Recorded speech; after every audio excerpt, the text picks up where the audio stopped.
Shalom. Puji nama Tuhan, selamat pagi saudara. Dimanapun Anda berada saat ini, kembali kita hadir dalam ibadah minggu. Kita akan kembali menghadap hadirat Tuhan pada pagi hari ini. Sebelum kita memulai ibadah kita akan mengambil sikap saat teduh dimulai.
pagi hari ini Tuhan, kami mau naikkan di dalam nama Tuhan Yesus.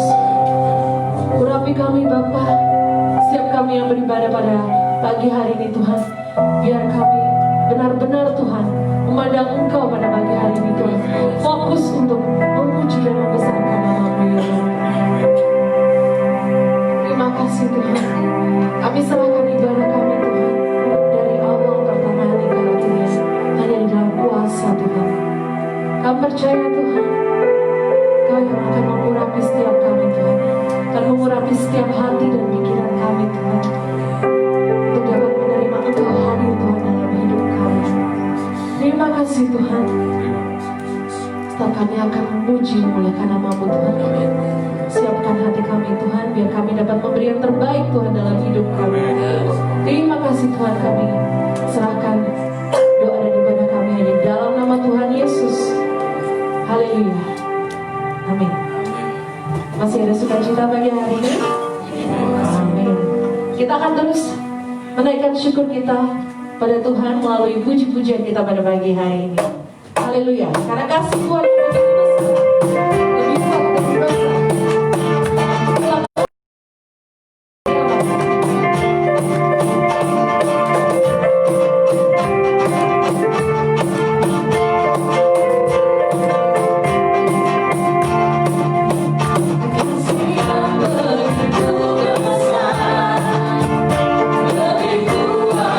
dari dosa.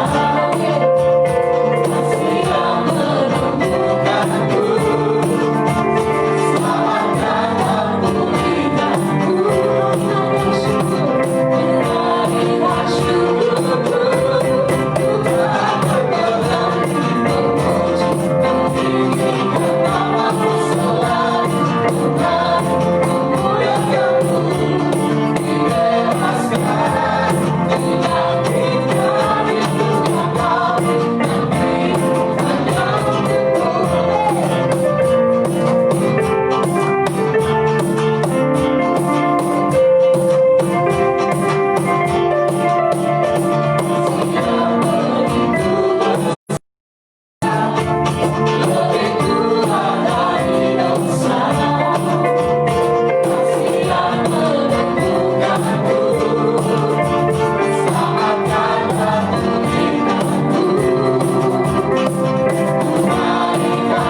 kesempatan untuk bangkit berdiri.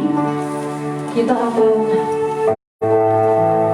mengakui iman percaya kita kepada Tuhan dengan berkata demikian.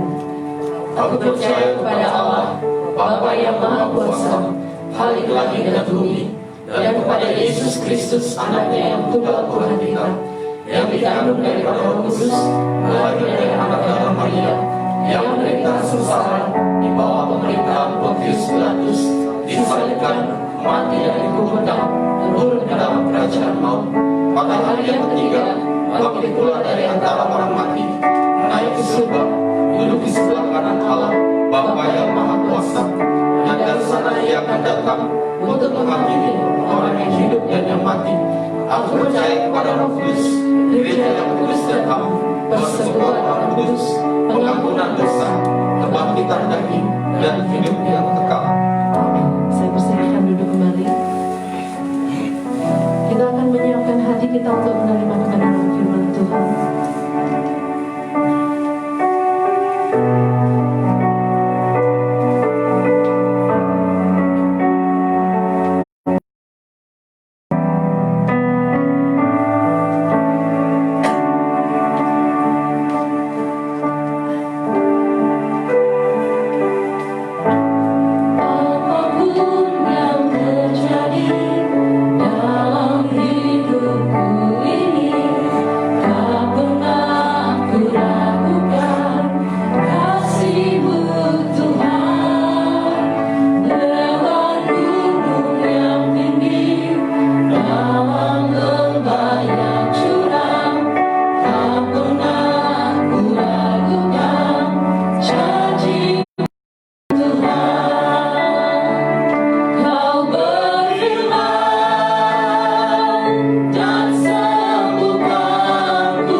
Kami percaya bahwa Engkau ada bersama-sama dengan kami. Kami haus dan lapar akan firman. Berbicaralah Engkau Tuhan di pagi ini.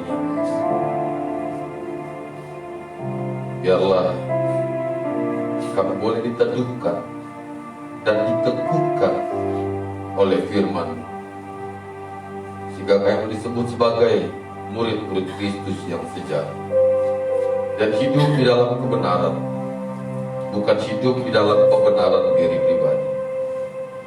Hamba yang tidak jauh berbeda dari sahabat-sahabat yang menyaksikan akan siaran ini. Dalam keterbatasan dan kekurangan, kiranya Tuhan boleh pakai mulut lidah ini untuk sungguhnya menyampaikan apa yang Tuhan mau, bukan apa yang hamba mau, dan sesungguhnya tidak mencuri akan kemuliaan Tuhan. Terima kasih Bapa. Biarlah setiap jemaat Tuhan yang menyaksikan, yang bersama-sama beribadah dengan kami melalui media online ini atau siaran langsung, semuanya diberkati oleh Tuhan. Terima kasih Bapa. Kami siap untuk mendengarkan akan isi hati-Mu. Berbicaralah kepada kami di pagi ini. Demi dan dalam nama Yesus Kristus kami berdoa. Amin.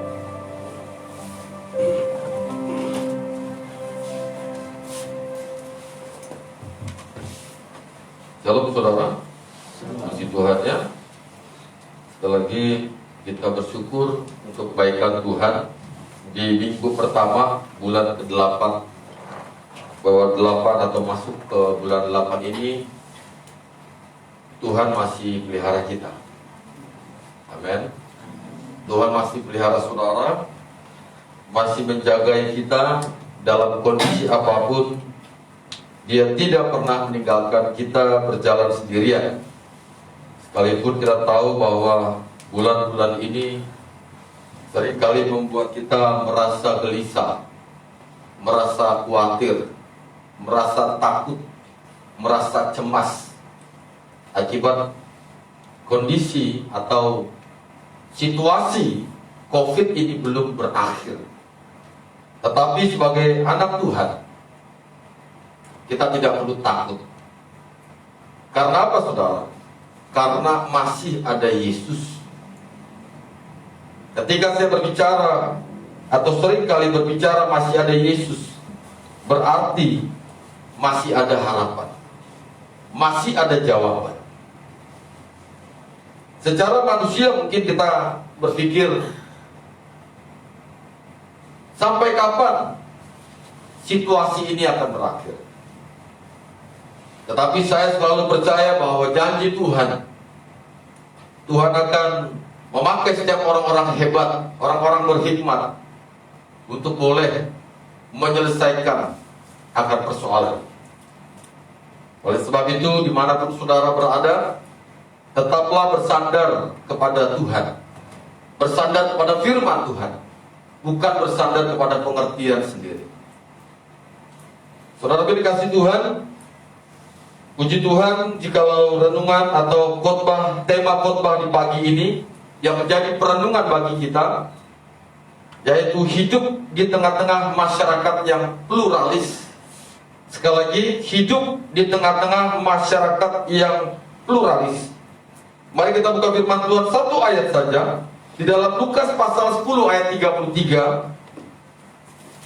Lukas pasal 10 ayat 33, saya akan bacakan dan saya yakin bahwa ayat ini sudah tidak asing. Ya, saya tidak akan menafsirkan kemana-mana. Namun biarlah kita bisa mengerti siapa orang Samaria ini. Lukas pasal 10 ayat 33. Demikian bunyi firman Tuhan. Lalu datang seorang Samaria yang sedang dalam perjalanan ke tempat itu. Dan ketika ia melihat orang itu, tergeraklah hatinya oleh belas kasihan. Sekali lagi, lalu datang seorang Samaria yang sedang dalam perjalanan ke tempat itu. Lalu dikatakan apa? Dan ketika ia melihat orang itu, tergeraklah hatinya oleh belas kasihan. Berbahagialah setiap kita baca firman Tuhan, yang merenungkan dan melakukan firman Tuhan hari lepas hari. Saudaraku dikasih Tuhan, kita tahu bahwa siapa orang Samaria. Orang-orang yang ditempatkan di daerah Samaria ini adalah orang-orang yang ditempatkan oleh Asyur menurut kitab 2 Raja-Raja. Ya, kitab 2 Raja-Raja pasal 17 ayat 29. Dan yang oleh orang Yahudi menjalankan suatu bentuk peribadatan Ibrani yang dicemari oleh campuran peribadahan mereka terdahulu. Oleh sebab itu dikatakan orang Yahudi ya sangat membenci sekali orang ini. Bahkan kita lihat di dalam zaman perjanjian baru, di mana orang-orang Samaria ini begitu dihina oleh orang-orang Yahudi sebagai orang-orang asing. Ya, saudara dapat melihat dalam Lukas pasal 17-18, padahal kita tahu bahwa mereka masih mempunyai banyak kesamaan. Sekali lagi, padahal antara orang Samaria dan orang Yahudi ini masih mempunyai banyak kesamaan. Karena apa saudara? Karena kitab suci Samaria hanya terdiri dari Pentateuk. Ya, sekali lagi, kitab suci Samaria itu terdiri dari Pentateuk. Jadi orang Samaria, mereka juga merasa bahwa mereka memegang lebih kuat ajaran itu daripada orang-orang Yahudi. Terutama dalam peraturan Sabat, peraturan perhentian, di mana bait suci orang Samaria kita tahu ada di Gunung Gerizim dan dilayani juga oleh imam-imam. Saudara dikasih Tuhan warisan yang sama dari orang Yahudi dan orang Samaria, di mana bersama-sama memiliki sejarah. Namun sejarah ini juga memiliki keretakan. Dan tentu saja jika ada keretakan berarti ada ketidakcocokan. Ya. Dan inilah saudara yang membuat semakin ramai, yaitu soal sikap Yesus yang dikritik, yang dikritisi oleh orang-orang Yahudi, di mana Yesus sendiri memulai membuka persahabatan dengan orang Samaria. Dan tentu saja pada zaman itu muncullah nada-nada rasis, muncullah perkataan-perkataan rasisme yang ditujukan kepada Yesus. Kenapa saudara? Karena inilah yang menjadi tolok ukur satu kesatuan itu, bahwa Yesus tidak pernah mengajarkan yang namanya perpecahan. Yesus mengambil, Yesus menjemput, bahkan Yesus terus mempunyai satu komunikasi yang baik terhadap orang-orang, bahkan kepada orang-orang yang membenci. Sekali lagi saudaraku dikasih Tuhan, akibat perbedaan-perbedaan ini antara Yahudi dan Samaria, muncullah yang namanya rasisme. Karena apa? Karena Yesus juga sudah mengajarkan tentang apa? Tentang kemurahan hati, tentang belas kasihan itu. Dan di sini kita bisa lihat di dalam perikop ini berbicara tentang orang Samaria yang murah hati. Sekalipun dia tahu bahwa dia tidak sama seperti orang Yahudi, tetapi ketika ia melihat ada orang yang mengalami penderitaan, ia tergerak. Ia memiliki respon yang baik dibandingkan beberapa orang-orang yang lewat pada waktu itu. Baik itu imam, baik itu dari apa? Ya, orang dari suku Lewi ini ya, seorang Lewi. Tetapi apa saudara? Hanya orang Samaria ini yang tergerak hatinya. Saudara dikasih Tuhan, jikalau kita lihat dan perhatikan di dalam perluasan gereja dari Yerusalem sampai ke Roma, di mana sebenarnya orang-orang Samaria ini menempati kedudukan ya, yang begitu sentral sebenarnya. Yang begitu sentral. Orang Samaria ini menempati kedudukan tengah dalam penginjilan orang-orang Yahudi Palestina. dan orang Yahudi Helenis di satu pihak, dan orang-orang bukan Yahudi di lain pihak. Kendati apa saudara, adanya penganiayaan dan goncangan politik di Palestina, maka persekutuan, maka orang-orang Samaria ini tetap bertahan di sana sampai ke zaman ini, sampai saat ini. Namun pertanyaannya, dari tema yang diberikan pada pagi ini, bagaimana sesungguhnya orang-orang Kristen hidup di tengah-tengah masyarakat yang pluralis, hidup di dalam perbedaan ini? Kita harus tahu saudara, apa itu pluralis? Ya, pluralis atau pluralisme dalam lingkup satu ilmu atau kajian ilmu pengetahuan adalah sebuah paham yang bersedia, sekali lagi, paham yang bersedia menerima berbagai perbedaan. Perbedaan yang ada antara manusia yang satu dengan manusia yang lain. Dan tentu saja bukan hanya perbedaan secara karakteristik, tetapi perbedaan baik itu dari segi suku, budaya, agama, dan sebagainya. Dilihat dari segi atau susunan secara harafiah, pluralisme ini dikatakan tersusun dari dua kata, yaitu plural, yang berarti apa? Beraneka ragam. Ya, seperti lagu Batak ada katakan maragam-ragam, beragam-ragam, berarti apa? Bermacam-macam. Baik itu bahasa Indonesia ini terdiri dari berapa pulau? Ya, Pulau Jawa saja hidup dikatakan ini Pulau Jawa, tetapi Pulau Jawa dibagi lagi. Timur ada Madura, bahasanya berbeda. Kalau orang Jawa, Jawa Timur bilang berapa piro. Kalau orang Madura bilang berapa berempat. Belum lagi masuk ke arah tengah. Yang namanya piro ini O-nya sudah diganti menjadi A, pira. Itu masuk ke arah Tegal. Ya, pokok keki ya. Masuk lagi ke arah yang namanya ya Banyumas, Tegal ini sama ya. Masuk lagi ke Jawa Barat, tetap di Pulau Jawa. Tapi bahasanya berbeda. Kalau di Jawa, piro. Ya, ini memang bahasa Jawa kasar, ngopo ya. Tapi masuk ke arah Sunda, sabaraha. Nah, ya beda. Saya waktu masuk ke Surabaya, pertama kali saya gak ngerti bahasa Jawa. Namanya besar di Jakarta, ya biasanya orang Jakarta ini datang ke mana-mana selalu seperti orang Jakarta aja. Padahal udah beda, tubuhnya juga udah beda kan begitu. Jakarta tubuhnya Monas, Surabaya tubuhnya Tugu Pahlawan. Bahasa saya tidak mengerti. Bahasa Jawa sama sekali tidak tahu.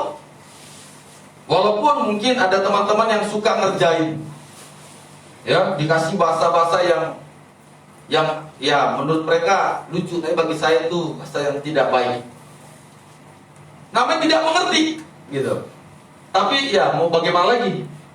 Namanya juga tinggal di Jawa, tinggal di Surabaya kan gitu. Saudara itu dikasih Tuhan, perbedaan-perbedaan ini sebenarnya harusnya mempersatukan, bukan memecah belah.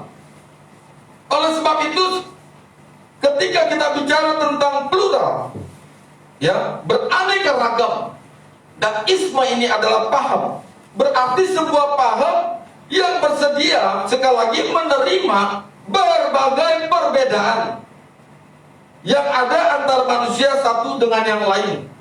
Memang lebih sering kali pluralisme ini masuk ke dalam ranah agama. Hanya ada yang namanya pluralisme agama.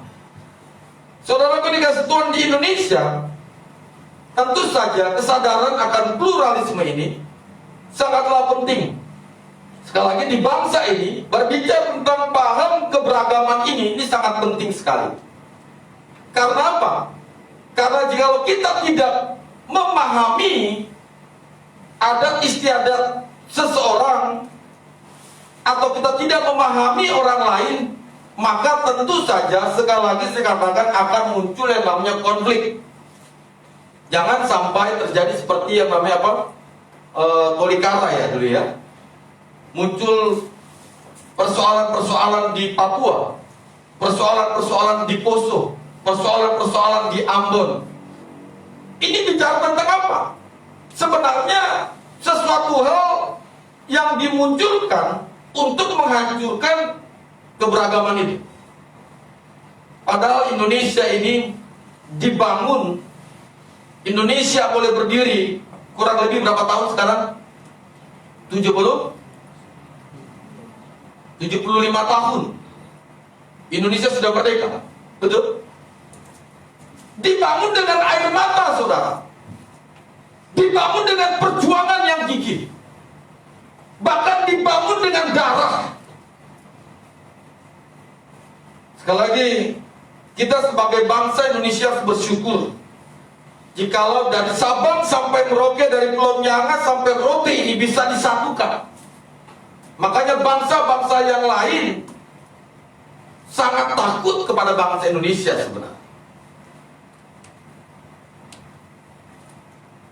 Kalau kita tidak menerima keragaman ini, kalau kita tidak menerima perbedaan ini, percayakah bangsa ini bisa merdeka? Jadi kemerdekaan ini bukan dihasilkan oleh satu suku saja. Kemerdekaan Indonesia ini bukan dihasilkan oleh karena satu agama saja. Jadi perlu diperhatikan baik-baik.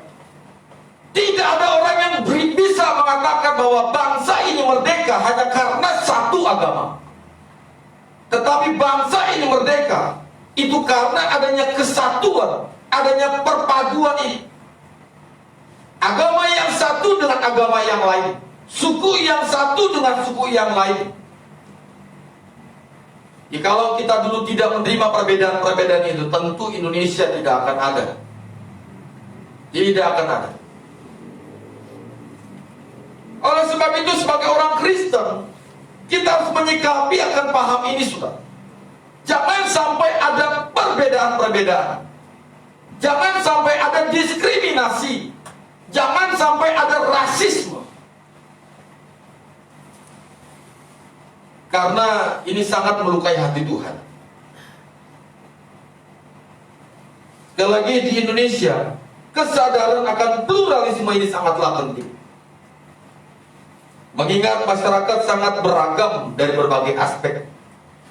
Meski salah satu dampak buruk dari pluralisme adalah adanya konflik, namun ini tidak berarti yang perlu kita soroti terus, yang tidak perlu kita soroti dari sisi konfliknya.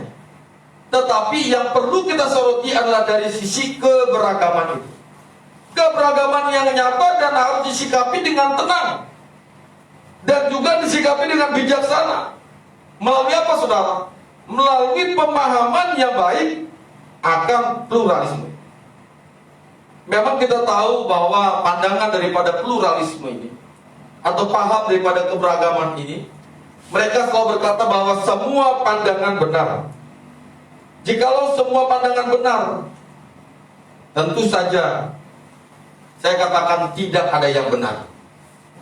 Paham pluralis ini mengatakan bahwa semua pandangan benar. Benarkah demikian? Jika semua pandangan benar, maka tentu saja tidak ada yang benar.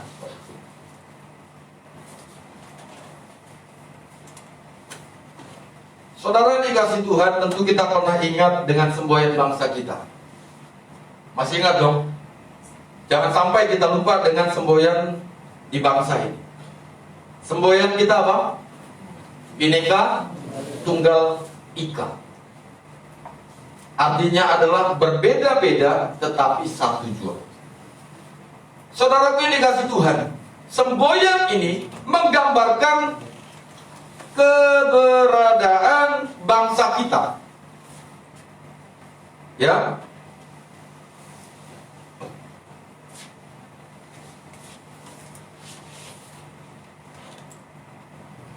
Semboyan ini menggambarkan keberadaan bangsa kita, di mana bangsa Indonesia yang beragam ini, Indonesia yang berbeda-beda suku ini, Indonesia yang plural ini, agamanya berbeda, budayanya berbeda, bahasanya berbeda. Di sini ada Sumba Barat Daya, Kodi, betul ya? Yang dari Kodi banyak loh. Saudara yang nyanyi dari Kodi banyak loh. Sumba Tengah, Sumba Timur, Papua, Kupang, Tapanuli Utara. Keren sekali kalau dikumpulkan keluar bahasa masing-masing gitu ya. Bernyanyi dengan menggunakan bahasa daerah masing-masing. Momen 17 atau bulan Agustus ini adalah momen yang sangat bersejarah, di mana kita kembali diingatkan sebuah perjuangan bangsa ini. Saudara dikasih Tuhan, disadari atau tidak, masyarakat Indonesia belakangan ini sedang dilanda yang namanya krisis kebangsaan. Manusia person to person ini gampang dihasut untuk membenci satu sama lain. Bangsa ini mengalami krisis atau dilanda krisis kebangsaan. Meskipun krisis kebangsaan tersebut sedikit banyak memang telah berhasil ditekan, namun sebenarnya ini harus menjadi satu perenungan bersama-sama. Bukan hanya di gereja IMC Pengharapan, tetapi seluruh gereja ini harus mencoba memikirkan yang namanya kesatuan. Ini harus jadi perenungan bagi kita. Persatuan dan hidup rukun di Indonesia ini sangat sulit sekali terwujud.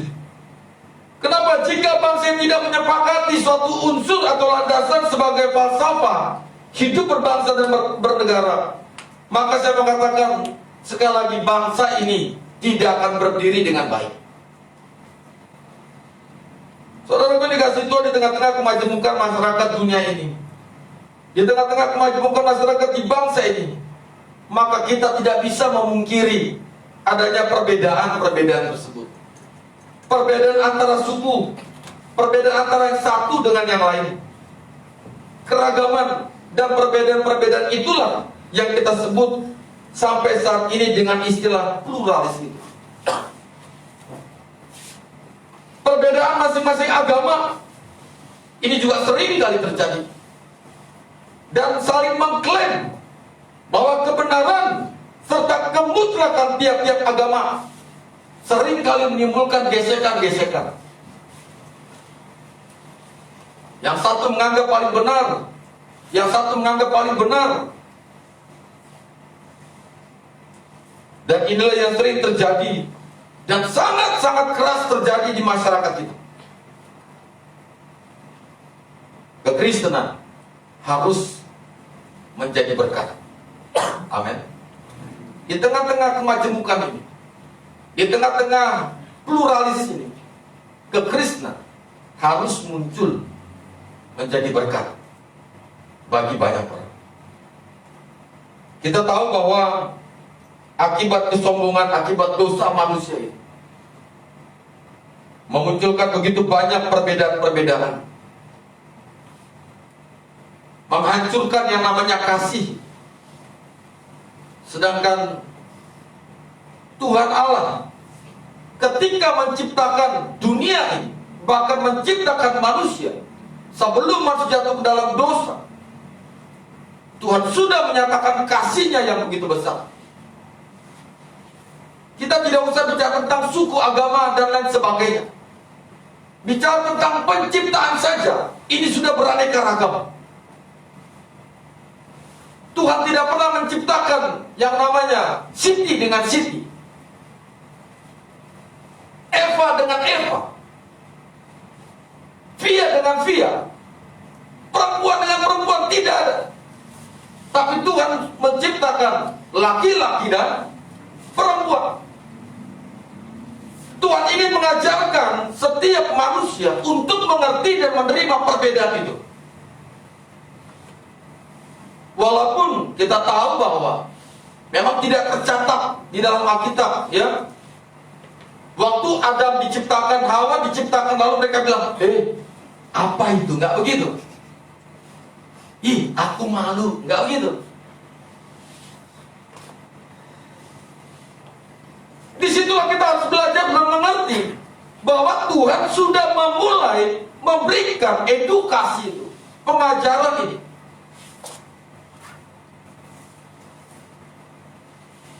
Manusia dan perempuan saja sudah berbeda. Jenis kelamin berbeda. Karakteristiknya berbeda.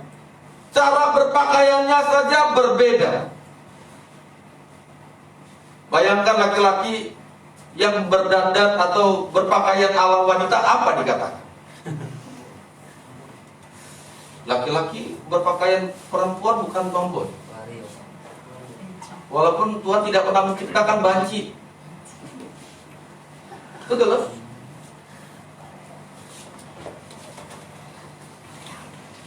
Tuhan tidak pernah menciptakan laki-laki yang lemah gemulai. Tuhan menciptakan laki-laki yang berkarakteristik, yang bertanggung jawab. Bagaimana perempuan ketika dia menggunakan pakaian laki-laki? Pasti orang bilang, wih, tomboy. Padahal sekali lagi Tuhan gak pernah menciptakan tomboy.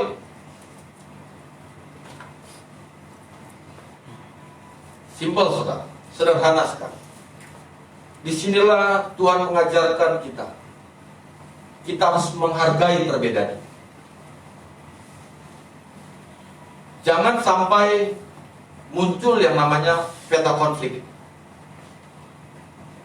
Sekali lagi, saudara dikasih Tuhan, kita bisa melihat dari seorang Samaria ini. Kalau kita lihat perikopnya, saudara, orang Samaria yang murah hati, di mana di ayat 25 dikatakan, pada suatu kali berdirilah seorang ahli Taurat untuk mencoba Yesus, katanya, Guru, apa yang kuperbuat untuk memperoleh hidup yang kekal? Jawab Yesus padanya, apa yang tertulis dalam hukum Taurat? Apa yang kau baca di sana? Jawab orang itu, kasihilah Tuhan Allahmu dengan segenap hatimu, dan dengan segenap jiwamu, dan dengan segenap kekuatanmu, dan dengan segenap akal budimu, dan kasihilah sesama manusia seperti dirimu sendiri.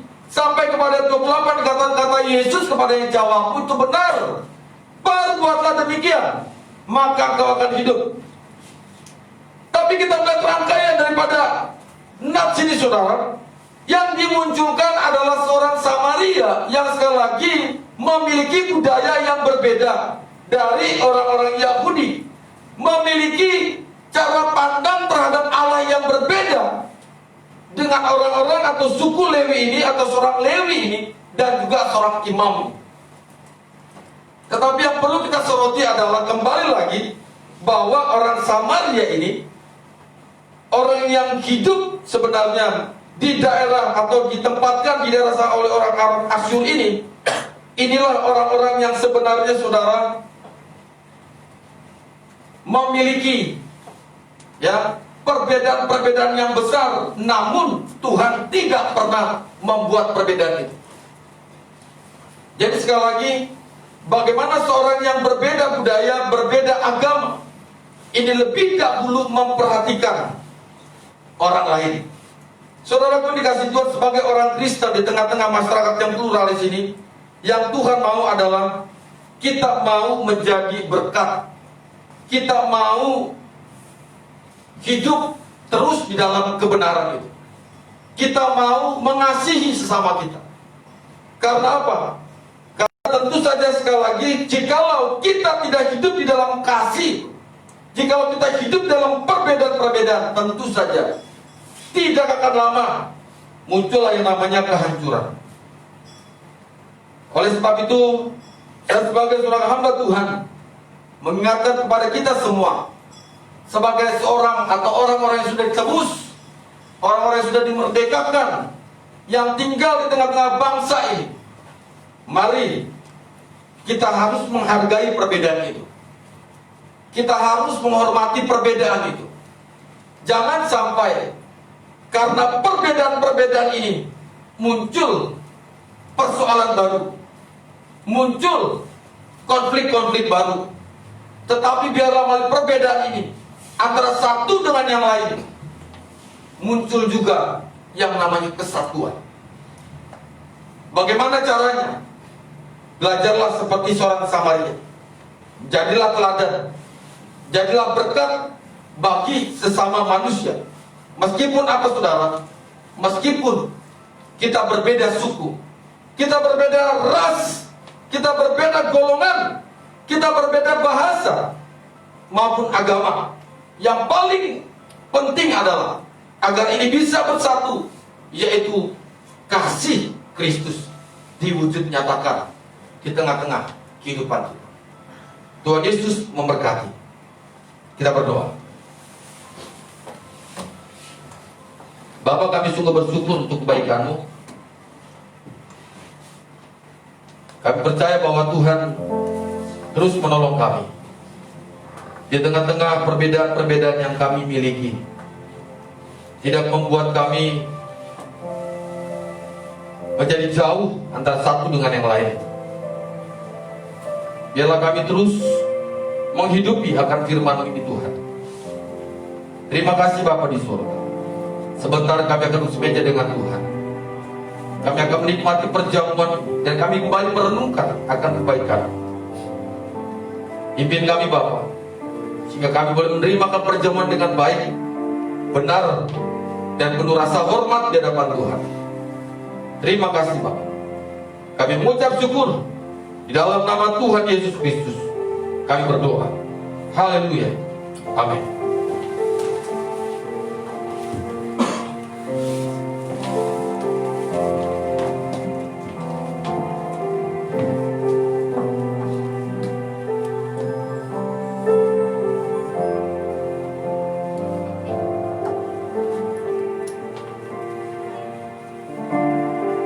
Saudara, pagi ini kita akan kembali bersama-sama merenungkan akan kebaikan Tuhan.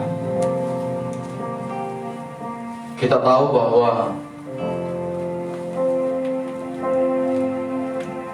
Ia datang ke dalam dunia ini menjadi sama seperti manusia, hanya untuk menyelamatkan kita yang berdosa. Bagi saudara yang belum dibaptis, bagi saudara yang belum mengikuti katekisasi atau CD, saya tidak menyarankan saudara untuk mengambil akan perjamuan ini. Namun bagi yang sudah,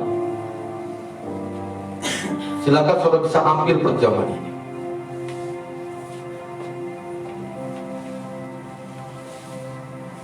Dia datang untuk menyelamatkan yang berdosa. Dia datang untuk menyelamatkan, bahkan mencari yang terhilang.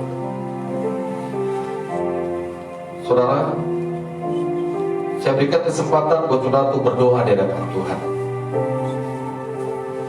Silakan kau berdoa, dan silakan kau renungkan akan kebaikan Tuhan. Pengorbanan yang sudah diberikan di salib, tubuh yang tercabik-cabik, darah yang tercurah,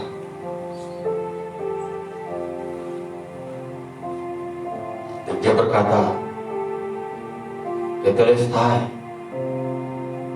it's done." Selesai. Dia selesai mengampuni setiap kita. Haleluya.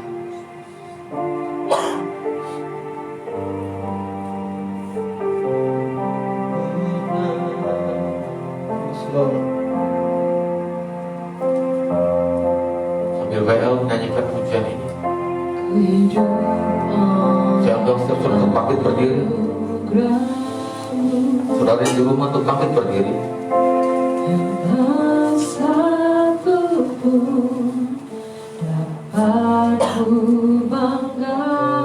Mari kita renungkan saudara dari kata-kata ini, semua karena cinta Tuhan. Yes Lord. Pimpin jalanku. Yes. Terima kasih Tuhan.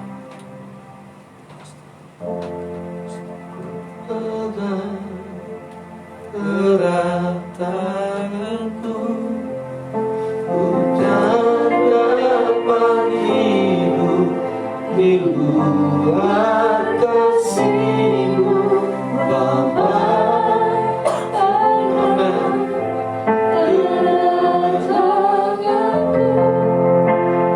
Engkau alasan selamatku hidup.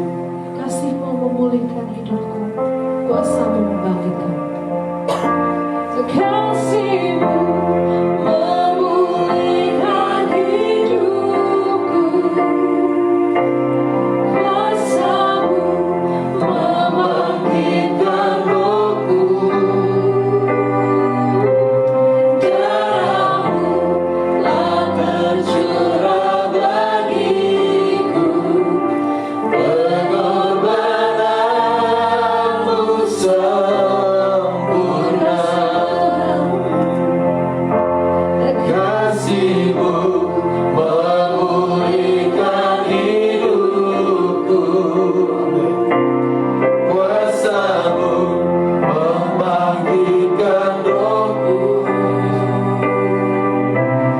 Darah-Mu telah tercurah bagiku, pengorbananmu sempurna. Mari saudara kasih Tuhan. Kita angkat roti di atas kepala kita. Dengarkan firman Tuhan. Sebab apa yang telah kuteruskan kepadamu telah aku terima dari Tuhan, yaitu bahwa Tuhan Yesus pada malam waktu Ia diserahkan mengambil roti, dan sesudah itu Ia mengucap syukur atasnya. Ia memecah-mecahkannya dan berkata, "Inilah tubuhku yang diserahkan bagi kamu. Perbuatlah ini menjadi peringatan akan aku." Makanlah dalam nama Tuhan Yesus.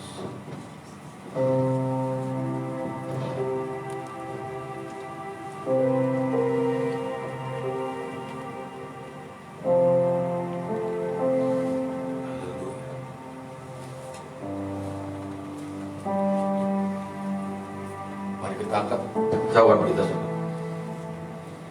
Dengarlah firman Tuhan. Demikian juga Ia mengambil cawan sesudah makan, lalu berkata, "Cawan ini adalah perjanjian baru yang dimeteraikan oleh darahku. Perbuatlah ini setiap kali kamu meminumnya, menjadi peringatan akan aku. Minumlah dalam nama Tuhan Yesus."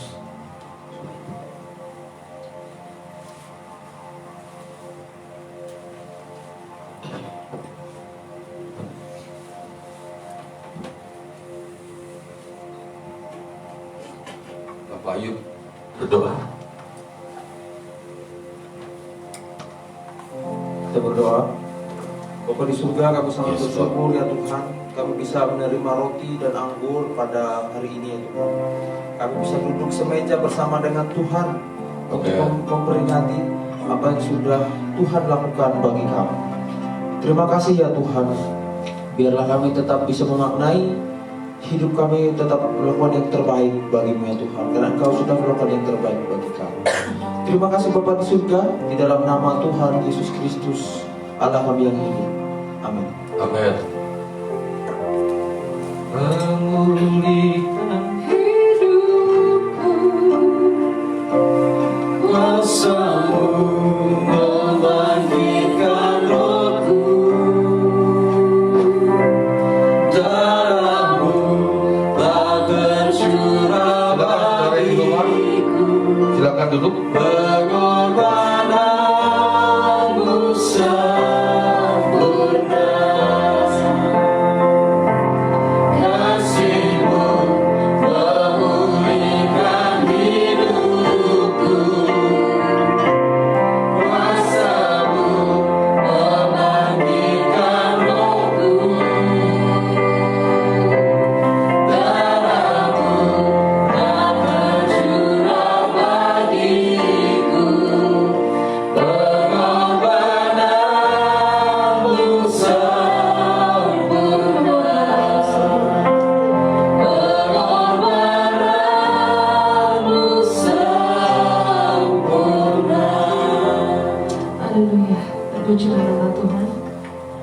Kita akan menyiapkan yang terbaik, memberikan persembahan. Kita akan menyiapkan persembahan kita. Kita akan menaikkan satu pujian, Gunaikan Syukurku.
Kami mengucap syukur Tuhan atas berkat yang telah Kau berikan dalam kehidupan kami Tuhan.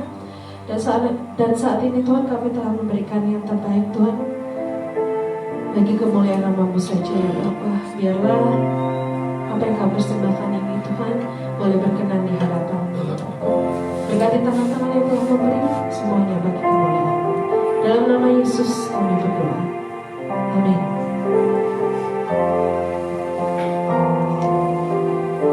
Mari kita akan menaikkan pujian.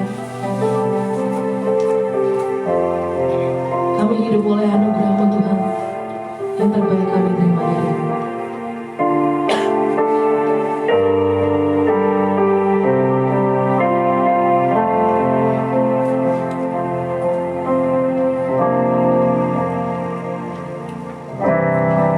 Ku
kami tidak pernah meragukan akan kasih.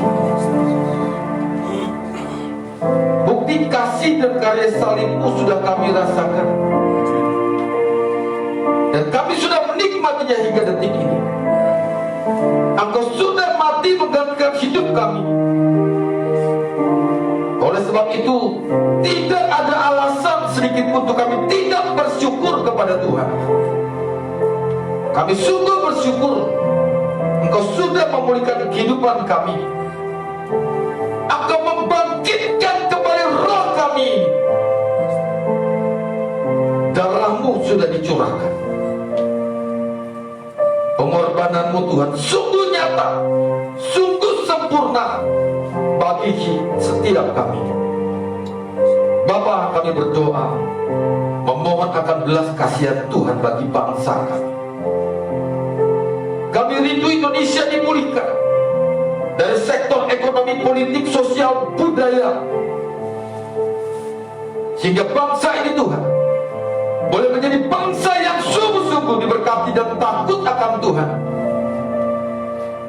Pulihkan bangsa kami ini, Bapak, dari segala persoalan korupsi, narkoba, premanisme, ketertinggalan pendidikan, pelecehan seksual anak di bawah usia, human trafficking, dan ada begitu banyak persoalan-persoalan di bangsa ini. Namun kami tahu Tuhan, Engkau lebih jauh mengerti dan mengetahui. Kami tidak mau kehilangan generasi kami, tapi kami rindu ada generasi-generasi yang menyembah dalam roh dan kebenaran. Generasi-generasi atau orang-orang muda yang takut akan Tuhan. Melalui bangsa ini Tuhan, tidak ada lagi ketakutan untuk kami boleh beribadah. Melalui bangsa ini Tuhan, tidak ada lagi roh ketakutan untuk kami dapat memberikan pendapat dan pandangan kami.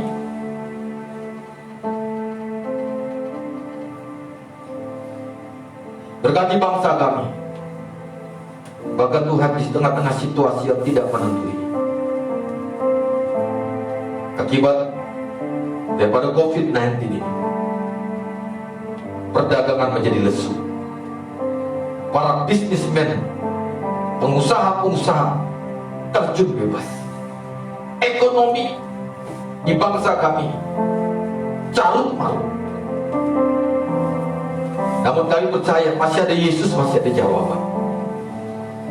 Tuhan akan memakai setiap pemimpin kami, dari yang tertinggi sampai yang terendah, untuk boleh membawa bangsa ini menjadi bangsa yang sungguh-sungguh takut akan Tuhan. Tuhan, berkati presiden, wakil presiden, jajaran, anggota dewan. Tuhan menolong setiap mereka untuk memikirkan akan bangsa ini. Yang berdoa Tuhan untuk setiap suku-suku,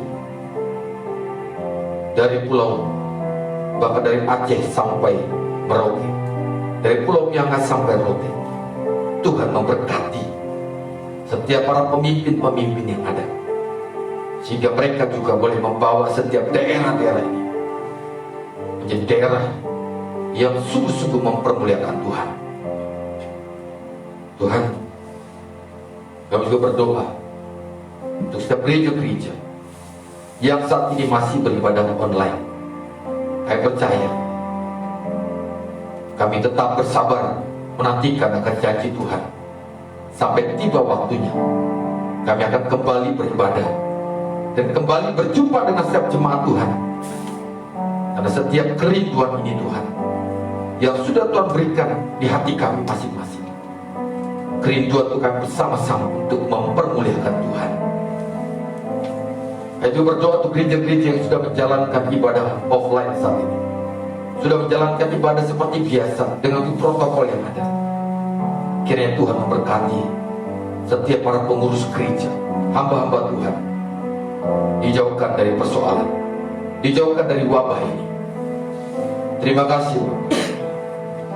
Saya berdoa Tuhan untuk gereja IMC Pengharapan yang sudah Tuhan dirikan di tengah-tengah kota ini.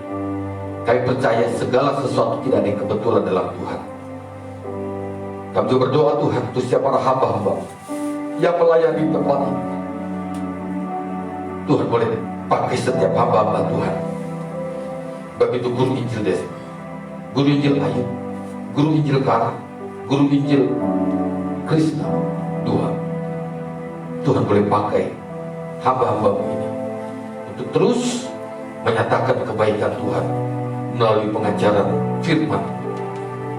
Dan berdoa Tuhan untuk setiap jemaat Tuhan, mereka yang saat ini tidak bersama-sama dengan kami, yang saat ini ikut ibadah online di rumah, di kos-kosan mereka. Tuhan memberkati mereka. Bahkan mereka yang saat dalam keadaan sakit, Tuhan sembuhkan. Tuhan jamah setiap mereka. Mereka memiliki pergumulan berat, baik itu karena ekonomi dan sebagainya. Tuhan tolong dan berikan jalan keluar. Biarlah setiap jemaat Tuhan boleh bersuka cita dan tidak mengandalkan kekuatan mereka sendiri, tetapi senantiasa mengandalkan Tuhan. Terima kasih Bapa. Terima kasih Tuhan untuk setiap jemaat kami, jemaat Tuhan yang saat ini sedang menempuh pendidikan. Tuhan juga tolong setiap mereka. Terima kasih Tuhan untuk beberapa setiap jemaat Tuhan yang sudah menyelesaikan pertandingan mereka, dengan sudah menyelesaikan akan ujian atau sidang skripsi, dan semua berjalan dengan baik. Semua itu karena kebaikan Tuhan. Baik itu saudara Ciko, baik itu saudara Heri, dan juga yang lain. Tuhan tolong sehingga masa depan mereka ada dalam kontrolnya Tuhan. Demikian juga buat Farlan yang juga akan terus, bahkan akan kembali ujian. Tuhan berikan roh hikmat-Mu dalam hati dan hidupnya, sehingga ia boleh menyelesaikan pertandingan ini dengan baik, dan dia boleh memikirkan apa yang sudah lakukan di kemudian hari kelak bersama-sama dengan Tuhan. Terima kasih Bapak, terima kasih Tuhan. Kami percaya bahwa setiap jemaat Tuhan ada dalam kontrolnya Tuhan. Terima kasih Bapak. Kami teringat juga untuk Yayasan Pengharapan Rumah Damai. Kami berdoa Tuhan untuk yayasan ini.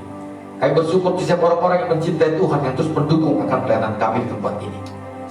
Kiranya Tuhan memberkati setiap pelayan-pelayan, bahkan setiap mereka yang sudah memberi, yang sudah mendukung akan pelayanan kami di tempat ini. Berkati usaha mereka, berkati pekerjaan mereka. Terima kasih Bapak. Demikian juga untuk Rumah Anak Damai. Terima kasih untuk 9 anak yang bersama-sama dengan kami. Karena kami percaya Tuhan, di dalam Tuhan juga tidak ada kebetulan. Biarlah mereka boleh belajar dan dibentuk oleh Tuhan melalui setiap kakak-kakak, setiap hamba-hamba yang ada di tempat ini. Untuk mereka lebih mengerti lagi akan kasih Tuhan, dan mereka boleh semakin kuat. Mereka semakin menjadi anak-anak yang hebat dan kebanggaan bagi keluarga, orang tua, gereja, bangsa dan negara, terlebih di hadapan Tuhan. Terima kasih Bapak. Kami percaya Tuhan, pelayanan ini boleh ada di semua karena kebaikan Tuhan. Bapa di surga, kami akan menyerahkan sisa hidup kami dalam tangan Tuhan. Bahkan sepanjang 1 minggu ke depan, kami tidak tahu apa yang akan terjadi, namun kami percaya Tuhan senantiasa memelihara kami. Tuhan akan menjaga kami, dan kami percaya akan itu. Terima kasih Bapak, terima kasih Tuhan. Kami bersyukur untuk kasih dan kesetiaan Tuhan, kasih setia atas hidup kami. Terima kasih Bapak. Kami mengucap syukur di dalam nama Tuhan Yesus Kristus yang telah mengajarkan kami berdoa demikian. Bapa kami yang di surga, dikuduskanlah kiranya nama-Mu, datanglah kerajaan-Mu, jadilah kehendak-Mu di bumi seperti di surga. Berilah kami pada hari ini makanan kami Yesus, dan ampunilah segala kesalahan kami, seperti kami telah mengampuni bersalah kepada kami, dan jangan bawa kami dalam pencobaan, tetapi lepaskanlah kami daripada yang jahat, karena Kau yang punya kerajaan dan kuasa dan kemuliaan sampai selama-lamanya. Amin. Mari saudara kasih Tuhan, kita bangkit berdiri. Mari arahkan hati dan pikiran. Angkat kedua tangan dan terimalah berkat Tuhan.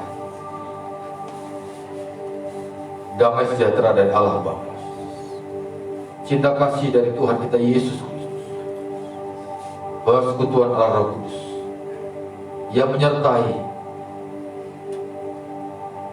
menolong, menghibur, memberikan kekuatan kepada hidup dari saat ini sampai selama-lamanya. Amin.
Tuhan. Tuhan Yesus baik, amin. Kita sudah masuk di bulan ke-8, minggu pertama, dan saya percaya kalau Tuhan boleh pelihara kita dalam 7 bulan yang lalu, dan Tuhan pasti akan pelihara kita di bulan yang akan datang. Dan tentu saja Tuhan tidak akan pernah mempermalukan kita. Selamat ulang tahun buat pengawas Yayasan Yepia, pengarah rumah damai Pak Pendeta Hendrik Soplatila. Kiranya Tuhan boleh menjaga, memelihara, dan terus memberikan kekuatan, sehingga di masa tua terus berikan yang terbaik buat Tuhan. Warta gereja hari Selasa tanggal 4 Agustus ada pendalaman Alkitab atau Bible Study jam 6 sore yang akan disampaikan atau diajar oleh Guru Injil Ayu Fernando STH, tetap melalui live Facebook GMC Pengharapan. Lalu hari Rabu tanggal 5 Agustus kita tetap ada menara doa, ada doa pelayan, doa puasa, doa misi. Kita akan berdoa bagi Indonesia, bagi bangsa-bangsa ya, bagi suku-suku, biarlah semua dapat menikmati kemurahan Tuhan. Firman dilayani oleh Guru Injil Ayu Fernando STH, tetap live Facebook jam 6 sore ya. Hari Jumat tanggal 7 Agustus ada renungan singkat dan malam puji-pujian. Masih ada Yesus, masih ada jawaban, masih ada Yesus, masih ada harapan. Akan dilayani oleh Guru Injil Desmond Zega STH, live Facebook GMC jam 6 sore. Ibadah minggu di tanggal 9 Agustus, minggu kedua, ibadah raya jam 9 pagi sampai selesai. Firman akan dilayani oleh Guru Injil Oma Pundung STH secara langsung melalui live Facebook GMC Pengharapan Malam. Katekisasi atau CD akan dimulai pada hari ini tanggal 2 Agustus ya, setiap hari Minggu jam 11 selesai ibadah ya, selesai minum kopi dan minum teh ya. Jadi bagi saudara yang sudah mendaftar untuk belajar katekisasi, untuk dapat memperhatikan jadwalnya ya, setiap hari Minggu jangan lupa, jangan sampai bolong-bolong. Sayang kalau bolong-bolong, nanti tahun depan ulang lagi ya. Bagi Bapak Ibu saudara-saudara yang ingin didoakan ya, konseling pribadi, konseling dan pemberkatan nikah. Jadi yang mau nikah, yang mau diberkati bisa datang ke gembala saya atau ke wakil gembala ya, untuk bisa dilayani gitu ya. Tapi menikah yang benar gitu, jangan nikahnya kacau dulu baru bawa ya ke kita ya, nggak boleh.